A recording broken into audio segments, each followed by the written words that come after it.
ఇందిరాగాంధీ ప్రభుత్వం విధించిన అత్యవసర పరిస్థితి ద్వారా దేశంలో స్వేచ్ఛ, స్వాతంత్ర్యాలు నశించాయని ఓబీసీ మోర్చా జాతీయ అధ్యక్షులు, Rajya Sabha MP doctor K Laxman అన్నారు. అనంతరం బీజేపీ నగర కార్యాలయంలో నాటి ఎమర్జెన్సీకి వ్యతిరేకంగా పోరాడి జైలు పాలైన వారిని సన్మానించి మాట్లాడారు. ఎమర్జెన్సీ ఎంతో మంది జీవితాలను నాశనం చేసిందని ఆయన అన్నారు. రాష్ట్ర ఉపాధ్యక్షులు, ఖైరతాబాద్ మాజీ ఎమ్మెల్యే చింతల రామచంద్రారెడ్డి మాట్లాడుతూ ఎమర్జెన్సీలో ప్రజలు అనేక భయంకరమైన పరిస్థితులు అనుభవించారని ఆయన పేర్కొన్నారు. అదేవిధంగా హైదరాబాద్ సెంట్రల్ జిల్లా అధ్యక్షులు డాక్టర్ ఎన్ గౌతమ్ రావు మాట్లాడుతూ నాటి ప్రధానమంత్రి ఇందిరాగాంధీ విధించిన జాతీయ అత్యవసర పరిస్థితి, ఎమర్జెన్సీ భారతీయ ప్రజాస్వామ్యానికి చీకటి రోజని హైదరాబాద్ డాక్టర్ గౌతమ్ రావు అన్నారు. ఈ కార్యక్రమంలో గుజరాత్ ఎంపీ భారతీబేన్ షియాల్, గద్వాల జిల్లా ఇన్ఛార్జ్ వెంకటరెడ్డి, సికింద్రాబాద్ జిల్లా ఇన్ఛార్జ్ నాగూరావు నామాజీ, సూర్య ప్రకాశ్ సింగ్, కార్పొరేటర్లు అమృత, ఉమా రమేష్ యాదవ్, అనంత లక్ష్మి, ఓబీసీ మోర్చా జిల్లా ప్రధాన కార్యదర్శి కేశబోయిన శ్రీధర్ తదితరులు పాల్గొన్నారు. మేడ్చల్ జిల్లా జీడిమెట్ల ఓ అరుదైన సంఘటన చోటు చేసుకుంది. చింతల్ శ్రీనివాస్ నగర్లో హైడ్రాలిక్ జాక్ల సహాయంతో ఓ బిల్డింగ్లోని పైకి లేపే ప్రయత్నం చేశారు. అయితే వారు అనుకున్న ప్లాన్ బెడిసి కొట్టింది. రోడ్డుకు బిల్డింగ్ డౌన్ ఉండటంతో పైకి లేపే ప్రయత్నం చేశారు. ఈ తరుణంలోనే ఆ భవనం కుంగిపోయి పక్కకు వేరే భవనంపై ఒరిగిపోయింది. ఇక ఆ బిల్డింగ్ పక్కా బిల్డింగ్ కి ఆనుకోవడంతో రెండు బిల్డింగ్లు ఎప్పుడు కూలుతాయో అని భయభ్రాంతులకు గురవుతున్నారు స్థానిక ప్రజలు. ఈ తరుణంలోనే ఘటన స్థలానికి చేరుకున్నారు కుత్బుల్లాపూర్ టౌన్ ప్లానింగ్ అధికారులు. పోలీసులు తగు జాగ్రత్తలు తీసుకుంటూ ఆ భవనం కూల్చివేస్తామని స్థానికులకు తెలిపారు టౌన్ ప్లానింగ్ అధికారులు. సంఘటన స్థలానికి చేరుకుని పరిశీలించారు ఎమ్మెల్యే వివేకానంద గౌడ్. కుత్బుల్లాపూర్ పేట్ బషీరాబాద్లోని డీసీపీ కార్యాలయాన్ని పట్టణ ప్రణాళిక అధికారులు కూల్చివేశారు. గత నెలలో సైబరాబాద్ కమిషనర్ చేతుల మీదుగా ప్రారంభం చేసిన మేడ్చల్ ట్రాఫిక్ డీసీపీ కార్యాలయాన్ని కూల్చివేశారు. ఈ విషయంపై మేడ్చల్ ట్రాఫిక్ ఏసీపీని వివరణ కోరగా సదరు స్థలం హెచ్ఎండిఏ రోడ్డు కోసం వదిలిపెట్టారని, అప్పుడు ఆ విషయం తెలియక రేకుల షెడ్లో కార్యాలయం నిర్మించాలన్నారు. ఇప్పుడు రోడ్డు విషయం తెలిసి కూల్చివేశామని ట్రాఫిక్ ఏసీపీ తెలిపారు.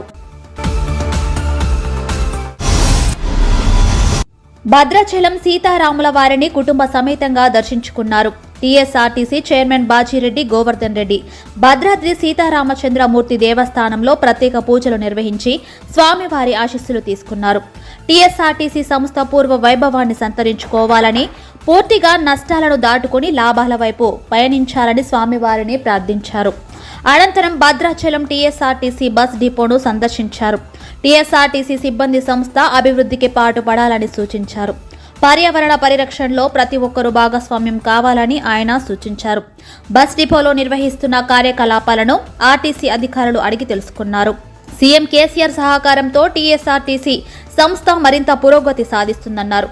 సంస్థలో ఉన్న పెండింగ్ బకాయిలు చెల్లించుకోవడం సంతోషంగా ఉందన్నారు. సంస్థలో ఉన్న సిబ్బంది కష్టపడి పనిచేసి సంస్థ లాభాలకు కృషి చేయాలని సూచించారు. భద్రాద్రి స్వామివారి దర్శనానికి వస్తున్న ప్రయాణికులకు మెరుగైన సౌకర్యాలు కల్పించాలని సిబ్బందిని కోరారు. టీఎస్ఆర్టీసీ ఆధ్వర్యంలో ఈ నెల 27వ తేదీన బస్ స్టేషన్లలో మెగా రక్తదాన శిబిరాలు నిర్వహించడం జరుగుతుందన్నారు. ఈ రక్తదాన కార్యక్రమంలో ప్రజలందరూ పాల్గొని ప్రతి ఒక్కరూ ప్రాణదాతలుగా నిలవాలని విజ్ఞప్తి చేశారు. ఈ కార్యక్రమంలో పెద్ద ఎత్తున ప్రజలను పాల్గొనే విధంగా ప్రణాళికలను రూపొందించాలని అధికారులను ఆదేశించారు.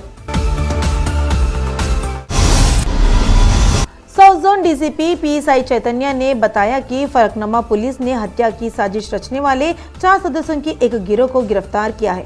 आरोपियों के पास से 3 कट्टे, 3 चाकू, 2 बाइक, 2 मोबाइल जब्त किए गए। आरोपी सुभान खान और मोहम्मद जमील खान को पुलिस ने गिरफ्तार कर लिया। पुलिस ने बताया कि 3 अन्य आरोपी फरार है। इस कार्यक्रम में एसीपी फलकनुमा जहांगीर, राघवेंद्र, एमडी अकबर शरीफ और अन्य ने भाग लिया।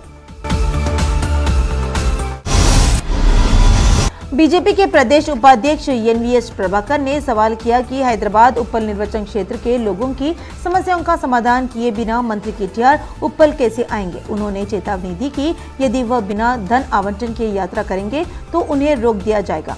केटीआर की यात्रा के मद्देनजर उप्पल बंद का आह्वान किया। मंत्री केटीआर के कल उप्पल आने के मौके पर प्रभाकर ने मीडिया से बात की। उन्होंने आरोप लगाया कि उन्हें मिशन काकतिया के तहत नल्ला चेरू, रामंतपुर बड़ा तालाब, छोटा तालाब, एचएमटी नगर, यरकुंटा, कापरा, चालापल्ली तालाबों के विकास की कोई परवाह नहीं है। बताया जाता है कि नगर निगम विभाग के असहयोग के कारण उप्पल नारापल्ली एलिवेटेड का काम आगे नहीं बढ़ पा रहा है। प्रभाकर ने केटीआर से पूछा कि वे ग्रेटर चुनाव के दौरान मुफ्त पानी देने के लिए उच्च बिल वसूल रहे हैं और रामंतपुर को गोद लेने का क्या हुआ। टीपीसीसी अध्यक्ष रेवंत रेड्डी ने आलोचना की है कि केटीआर दिल्ली में ऐसे घूम रहे हैं जैसे केसीआर की कुर्सी हिल रही हो। उन्होंने आरोप लगाया कि केटीआर का दिल्ली दौरा कल्वाकुंतला के परिवार के सदस्यों की कंपनियों पर आईटी छापे की पृष्ठभूमि में था। उन्होंने कहा कि केटीआर आईटी छापे में मिली कई गुप्त संपत्तियों का विवरण समाचार पत्रों और मीडिया में नहीं पाने में कामयाब रहे। उन्होंने कहा कि केसीआर आईटी छापों में पकड़ी गई संपत्तियों को छुड़ाने के लिए मोदी के सामने आत्मसमर्पण कर दिया। तेलंगाना की सड़कों पर केसीआर पर कोई विश्वास नहीं करता, चाहे वह कितनी भी बार दिल्ली घूमे। रेवंत ने केसीआर पर 10 साल तक तेलंगाना राज्य को लूटने का आरोप लगाया। मोदी 100 करोड़ के शराब घोटाले में केजरीवाल की जांच कर रहे हैं। लाखों करोड़ों की चोरी के लिए केसीआर की जांच क्यों नहीं हो रही है। पीसीसी अभियान समिति के अध्यक्ष मधु याचकी ने कहा कि केसीआर को हटाने के उद्देश्य से कांग्रेस में शामिल होने वालों का स्वागत किया जाएगा। यदि अन्य दलों के नेता कांग्रेस में शामिल होते हैं तो वे यह सुनिश्चित करेंगे कि पार्टी में आगे बढ़कर काम करने वालों के साथ टिकट आवंटन में कोई अन्याय ना हो।